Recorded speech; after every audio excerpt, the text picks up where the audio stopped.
عالم میں ہے نرالا، اعلیٰ ہے اس کا مقام، مرکز تحفظ اسلام، مرکز تحفظ اسلام۔ نحمدہ ونصلی علی رسول کریم، اما بعد۔ میرے دوستوں اور بزرگوں، حضرت معاویہ رضی اللہ تعالیٰ عنہ صحابی رسول بھی ہیں اور مجتہد صحابی ہیں۔ یہ بات بخاری شریف میں لکھی ہوئی ہے۔ حضرت عبداللہ ابن عباس رضی اللہ تعالیٰ عنہ نے ان کو صحابی بھی قرار دیا ہے، اور ایک روایت میں ان کو فقیہ یعنی مجتہد بھی کہا ہے۔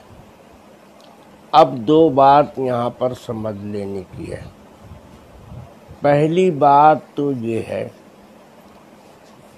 کہ وہ فقیہ مجتہد ہے، اور جب مجتہد کوئی شخص ہوتا ہے تو اگرچہ وہ صحابی ہو یا نہ ہو، مجتہد کی ہر بات میں ایک ثواب ملتا ہے۔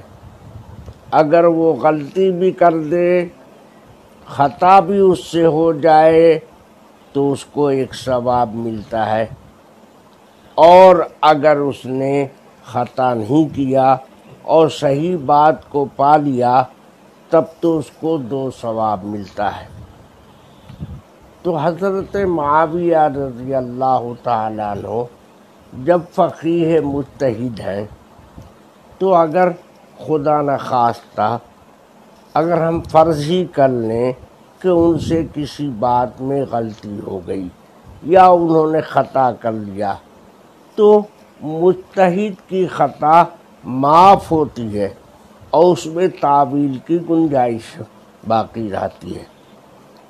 اس کو اجتہاد کا ایک ثواب مل جاتا ہے، اور اگر اس نے صحیح بات کو پا لیا تب تو اجتہاد کا بھی ایک ثواب ملا، اور صحیح بات کو، حق بات کو پا لینے کا بھی ایک ثواب ملا، اس کو دوہرا ثواب مل جاتا ہے۔ تو حضرت معاویہ رضی اللہ تعالی عنہ کے سلسلے میں اہل سنت والجماعت کا یہی عقیدہ ہے اور یہی موقف ہے کہ اگر ان سے کسی معاملے میں خطا ہوئی تو اس میں تعویل کر لی جائے گی، اور وہ خطا معاف ہوگی، اس لیے کہ مجتہد ہیں۔ اور اگر اس میں خطا نہیں ہوئی ہے تب تو ان کو دوہرا ثواب ملے گا، ایک تو اجتہاد کا اور دوسرے حق بات کو پا لینے کا۔ تو حضرت معاویہ رضی اللہ تعالیٰ عنہ صحابی رسول ہے، یہ بات بخاری شریف سے ثابت ہے، اور حضرت عبداللہ ابن عباس کا قول ہے۔ ان کے نزدیک وہ صحابی بھی ہیں اور فقیہ مجتہد بھی ہیں۔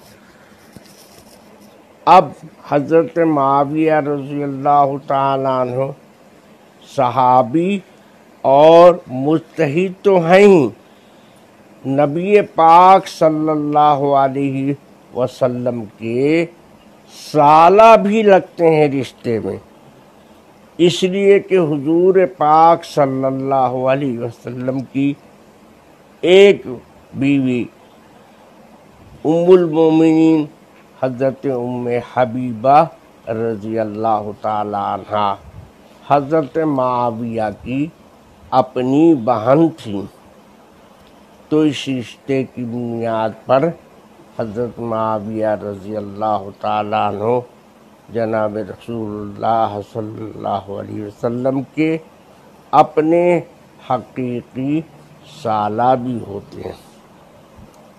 اب ایک بات جو خاص طریقے سے یاد رکھنے کے لائق ہے وہ یہ ہے کہ اسلام میں ہر آدمی اسی کام کا ذمہ دار ہوتا ہے جو اس نے انجام دیا ہو، دوسرے کے کام کا وہ ذمہ دار نہیں ہوتا ہے۔ اگر بیٹے نے کوئی کام کیا تو باپ اس کا ذمہ دار نہیں ہے، اور باپ نے کوئی کام کیا تو بیٹا اس کا ذمہ دار نہیں ہے۔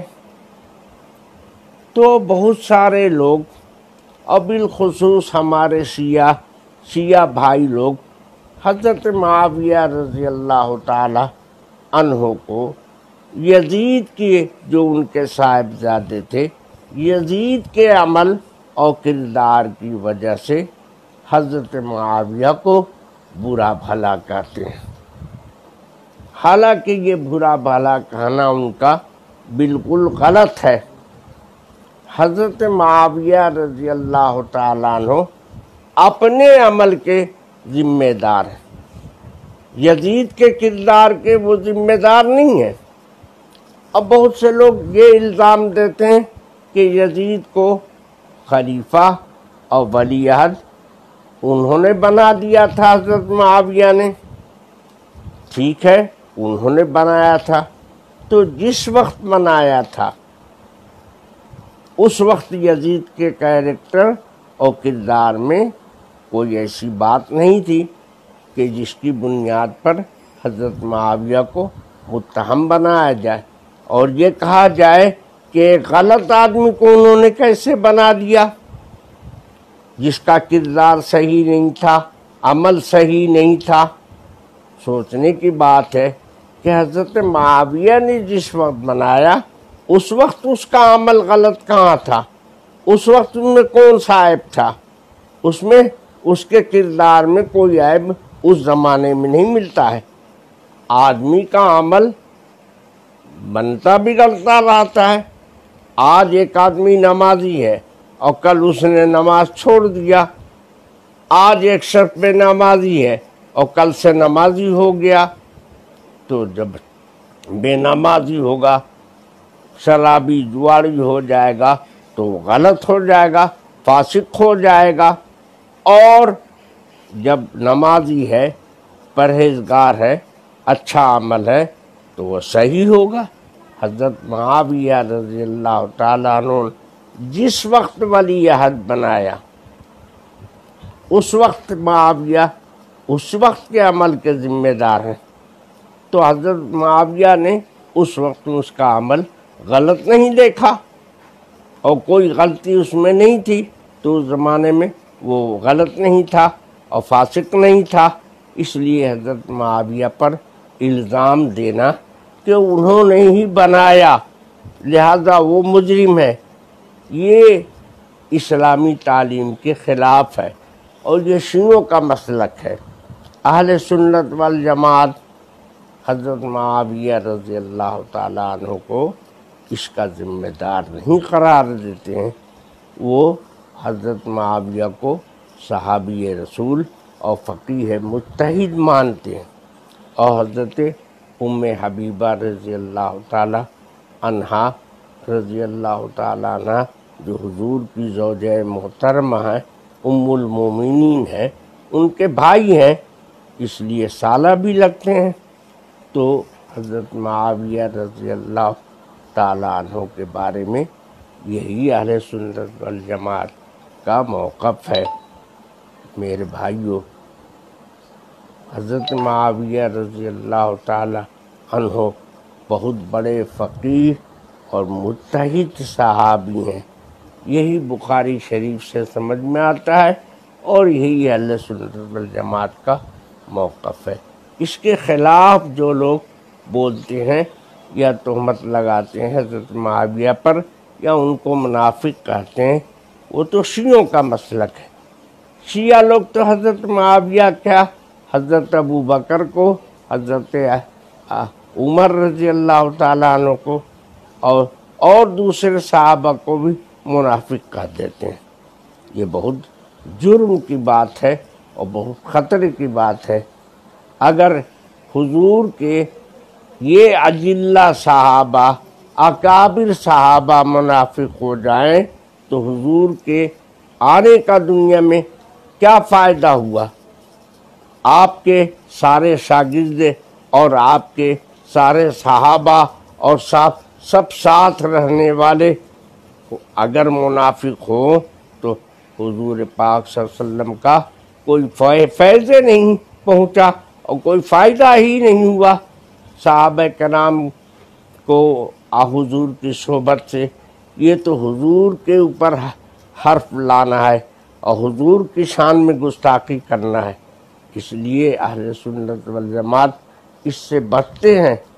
درخت اپنے پھل سے پہچانا جاتا ہے، تو حضور پاک صلی اللہ علیہ وسلم اگر درخت ہیں نبوت کے اور یقیناً ہیں اور سب سے بڑے ہیں، خاتم النبیین ہیں آپ، تو آپ سے جتنا صحابہ کو آپ کے شاگردوں کو فیض پہنچا اور جتنا پھل شیریں ہوا وہ آپ کے ذریعے سے، تو حضور کے صحابہ کو منافق کہنا اور یہ کہہ دینا کہ وہ منافق تھے، انہوں نے حضور کا ساتھ دنیا کے لیے دیا اور دنیا کی غرض سے دیا، یہ بہت جرم کی بات ہے اور یہ حضور کی شان میں گستاخی ہے۔ اللہ پاک اس سے سارے ایمان والوں کو محفوظ فرمائے۔ وآخر دعوانا ان الحمد للہ رب العالمین۔ عالم میں ہے نرالا، اعلیٰ ہے اس کا مقام، مرکز تحفظ اسلام، مرکز تحفظ اسلام۔